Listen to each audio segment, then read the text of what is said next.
Good morning. This is Perspectives. I'm Celeste Baragni. Today, my guest is Leah Deragon. She is the co-founder and program director of Birthroots Center for Community-Supported Parenting. Good morning, Leah. Good morning. For folks who aren't familiar with Birthroots, tell us a little bit about your mission. Birthroots has been in southern Maine in Cumberland County for the last 20 years.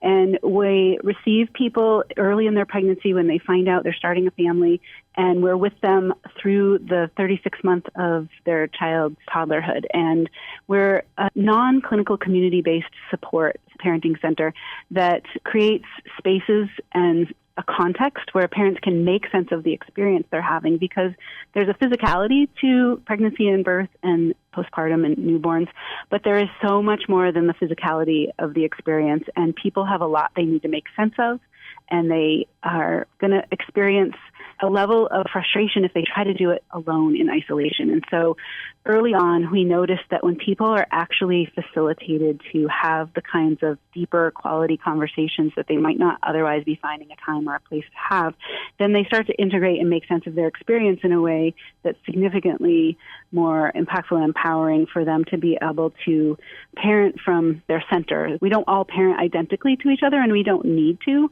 And for each new parent and new family, as they're trying to find their footing and their bearings in this really tumultuous time, it's inherently a challenging time and an overwhelming time, but the way it plays out in the United States specifically makes it even harder than it needs to be. But what happens so often is that when you lack perspective and you lack community and you can't tell that other new parents are also struggling, is this self-blame. Parents think that they must be doing something wrong. They're just not good at this because it's so hard. And once they come into Birthroots and they sit in our circle of couches and love seats and they hear the stories of what the other parents are experiencing, suddenly this huge weight is lifted and they realize that they needed to integrate their story. They needed some skill building opportunities, but ultimately they are not broken. Our real mission is to help people understand that this is not a personal problem. It's a collective and systemic problem that we need to do a better job supporting families. And Leah, I know that the U.S. Surgeon General Advisory released some really shocking information. Can you talk to us about that and why it's so important that we value and prioritize the well-being of parents and caregivers? Yes, Birthroots was immensely excited to finally have someone with the authority of the U.S. Surgeon General say out loud and put in writing and name what we have been observing and speaking out and doing something about for the last 20 years. So just to put into perspective and in context, when Birthroots got started, this was Emily Murray and I 20 years ago. We're celebrating our 20th anniversary this year. So just try to remember 2004. No one had a smartphone. There was no social media. If you became a new parent, especially a first-time new parent in 2004, you might have a magazine, you might have a book, you might go to the library, but there were no places where prenatal and postnatal parents gathered. And there really wasn't sort of in real time information. You couldn't pop on social media, ask a question, and within an hour have 50 different answers to choose from. And so the level of isolation then was something that we set out to do something about. And now I think we're more interconnected and we're more networked than we were 20 years ago, but it doesn't alleviate the stress that parents are so overworked, and the infrastructure that would make parenting more doable and more feasible doesn't exist in the U.S. in the way that it not only exists robustly in so many other countries, but has for decades. So for decades, when you become a parent in almost any industrialized nation and almost any wealthy nation, you are going to have a minimum of 3 months, 6 months, 9 months, or a year or more of paid family leave so that you can make that adjustment and get oriented and get your bearings. First of all, for the first 6 or more weeks, new moms are bleeding and they need naps because they're up all night caring for a brand new baby. And the fact that the U.S. has failed to recognize that as the important work that it is and to allocate infrastructure and resources to making sure that that happens in a way that doesn't take a toll on the well-being of new parents is something that we have needed to do something about. But now with the U.S. Surgeon General's advisory, then we have some accountability here. So we now have sort of the U.S. Surgeon General's backing on is that if we do nothing, if we continue on with the default of how we have done things for the last 40 or more years, we know that new parents are being harmed by the lack of infrastructural support around access to affordable, high-quality childcare. The childcare crisis is really not something that we can say, oh, parents will figure that out. That's their problem. This is what is known in every other country as infrastructure. And so time to heal and recover and establish your family after a baby is born or adopted, the access to affordable, high-quality childcare, and then issues for like paid sick time and access to healthcare. These are all things that are not privileges for some. These are ways that we as a society and as a nation want to make sure that across the board, everyone has access to these basic supports. And so what the Surgeon General has basically said is we need to do this, and we need to do it in an urgent way. And so Birth Roots, who has been plugging away at the messaging and the narrative around this, is just feeling so validated. It's important to clarify that Birth Roots is a non-clinical community-based support system.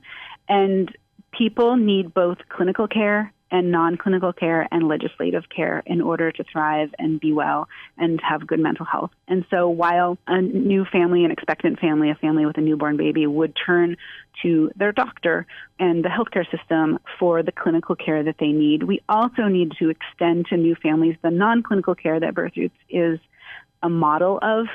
And certainly we're not the only model, but we are the field-tested model. We've been doing this for 20 years now, and we see through iteration and over the years that we've been doing this, I think we've served over 6,000 families in the last 20 years. And so what non-clinical community-based care means to people is that they can rely on each other. They can forge and form those relationships that make such a difference when you are in these intensive phases of parenting. And so one of the things we say that people leave Birth Roots with is a flock of other parents. And it's sort of a loose social network of people that you might have their texts. You might be on a group text chain with them. And the 1,000 questions a day that you have when you have a newborn and when you have an infant and when you have a toddler, you can just text those people that you've built trust with, and you'll get a diversity of answers. Everyone doesn't think the same. And so you'll be like, oh, okay, I've just texted 10 people and I got 10 slightly different answers, and I can sort of synthesize for myself what will be helpful to do. But at least I know I'm not crazy as I try to figure this out. I don't think I'm the problem here. Birth Roots for the first 15 years was in the west end of the Portland Peninsula. And in 2019, we moved to Woodford's Corner. And that was a real turning point for us because our new space has an outdoor classroom, a completely fenced-in outdoor classroom where we have toddler programming called Baby Roots Nature Camp. And what happens in the outdoor classroom is children ages 2 and younger, they're just able to putter and do self-directed play with the materials, the open-ended sensory materials. I wish everyone could witness the way toddlers just drop down into this beautiful zone of just being busy, making things and doing their ideas. And then while that's happening, facilitating check-ins with parents where we talk about the caregiving of toddlers and how there's so many outdated ways of making sense of both toddlers and infants. And when you start to understand toddlers through a sensory lens and understand what is a sensory diet and how content and peaceful toddlers actually are when they're in an environment that's designed for them.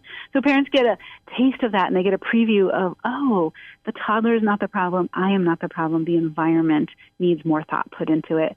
And so I just love about Birth Roots that whether you are expecting a child, there's a place for you to come here and be with other people who are also expecting a baby. Whether you have a newborn and you just feel like you're in a free fall of not being able to make sense of, did you miss the memo? Did you not read the right book? This just feels so overwhelming.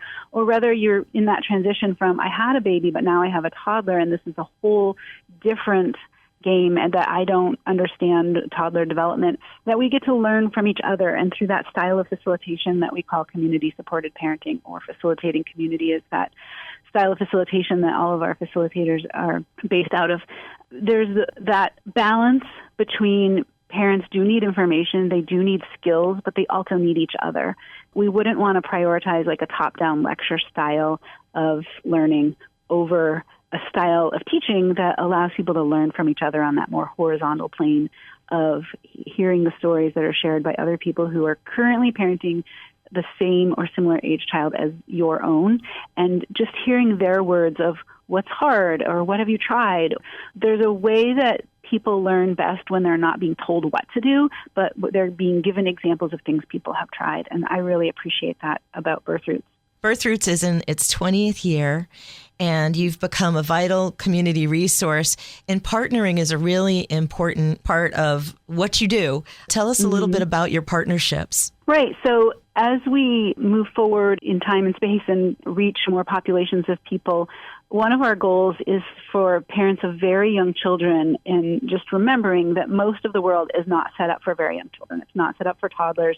And so when you're parenting a toddler or a baby and you're trying to participate in the things everyone else is doing, you often feel out of place, or you feel anxious that your child won't be behaving in a way that is not upsetting to other people. And so Birth Roots has done a beautiful job of creating events where toddlers in their full toddler and babies in their full babiness are welcome, and it was set up for them. So, for example, we have partnered with the Maine Audubon, and we have an annual spring event called the Pollinator Parade that we've been doing since 2015. It's outdoors. Toddlers and preschoolers and babies are dressed up as pollinators. It's educational. It's climate activism. There's so much there. And ultimately, it's about memory making with your family. We don't want people to try to participate in social experiences where their memory was, I felt stressed. I felt like I had to keep my child quiet. I felt like my children might not be behaving perfectly. So we've set it up so that parents get to feel relaxed, that this is an activity and a social experience where they don't have to feel anxious and tense. And so that happens every spring in May, in the first half of May. And then in the fall, been doing both of these programs since about 2015. We have what's called the Little Monsters Ball, and we partner with Ketcha Outdoors in Scarborough for that. And so it's a toddler-centered Halloween festival where the activities that would be appropriate for school-age children or even preschool-age children are not what is offered. What is offered is activities that are appropriate for 2-year-olds, 1-year-olds, and infants and families wanting to have a memory-making day with their first Halloween, second Halloween, those beautiful costumes. And there's just little activity stations that are age-appropriate and developmentally appropriate for those 1- and 2-year-olds. And so it lessens the stress, it lessens the adrenaline, it lessens the cortisol of parents who are maybe doing this for the first time. If they're a first-time parent and this is their first Halloween and they really aren't sure, they might not venture out, but knowing that Birth Roots has organized something that has specifically been designed with infants and toddlers in mind allows for that relaxation. And it's only in that state of relaxation that parents can deepen their bond and connection and trust with the other parents. It's very hard to build community when you're feeling stressed and anxious and overwhelmed. Right. And so always the lens that Birth Roots is looking at our collaborations through is how can we create something that lessens the stress of new parents and first-time parents. And so those two events have been an important way that we have done that. The other new thing that Birth Roots has been working on for about a year is access to what Birth Roots has to offer. And we listen deeply to all the feedback that we get. And we realized that Southern Maine is a unique location and culture and landscape. And there were some families that felt like they needed out of their Birth Roots experience to feel like they weren't the only one of their identity. And so we created these, what we call shared identity groups, where people who have a minority identity can gather and feel that sense of safety of, I don't have to be an example of this population. I don't have to explain, and I don't have to feel sort of silenced or quiet. And so, for example, we have a Black motherhood group. We have a queer parents group. We have a group called Neurodiversity in Families. We have one-parent families by design, so people who have set out to do this as a one-parent family. And we have a group for fathers because what fathers were needing was not identical to what mothers were needing. And so when each of these groups gets to meet as people who have that identity, they feel safe to sort of let their guard down and talk about how parenting with someone with that identity is distinct, and you have different concerns and you have different things you want to talk about. You have a different priority list that might not be the same as everybody else. And so that's been hugely successful around creating spaces and settings and contexts where to do that intimate work of introspection. Parenting is very vulnerable, and you want to be in a setting where it feels safe to be vulnerable. And once we realized that the setting that we had been offering wasn't meeting everyone's needs, and we were able to create these designated spaces for people who would share an identity, parenting work that has to do with group reflection and personal reflection started happening in amazing new ways. And then those people who had participated in shared identity groups were showing up in our general classes, and they were bringing such a voice of clarity because they had had both things. They had had time with their shared identity group and then time participating in our prenatal programming, our postnatal programming, and our toddler programming. And how can we support Birth Roots, Leah? So Birth Roots has grown significantly since the pandemic.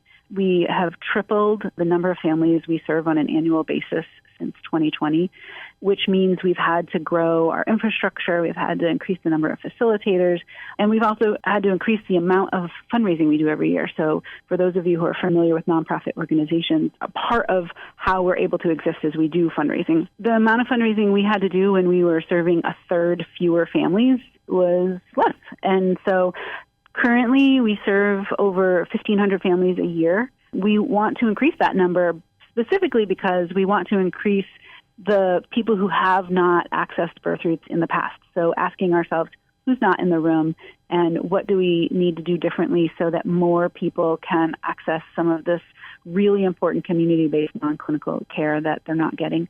Look for our annual appeal coming out in this upcoming season and when we'll be doing fundraising.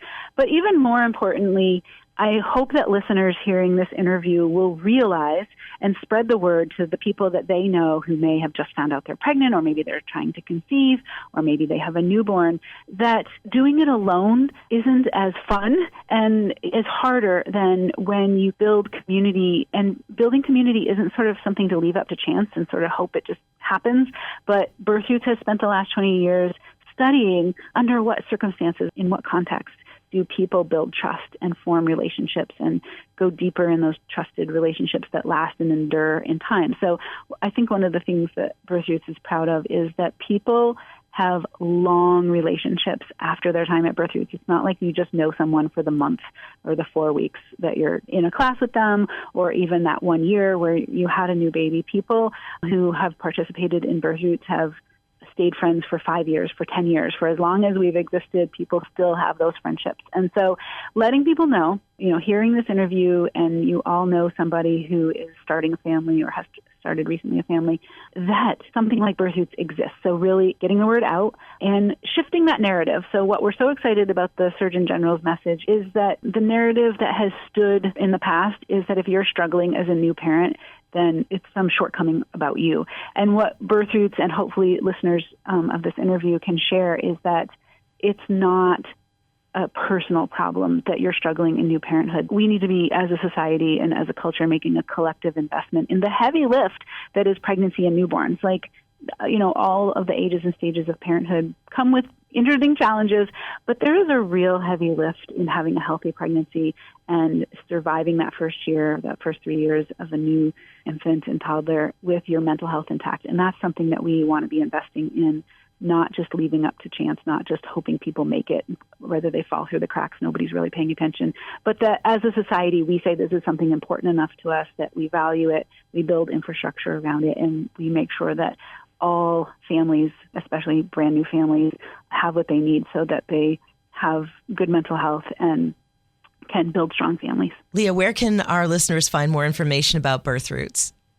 Yeah, they can find our website at www.birthroots.org. O-R-G. Great. Thank you so much for being with us today, Leah. My pleasure. We've been speaking with Leah Deragon, co-founder and program director of Birth Roots Center for Community Supported Parenting.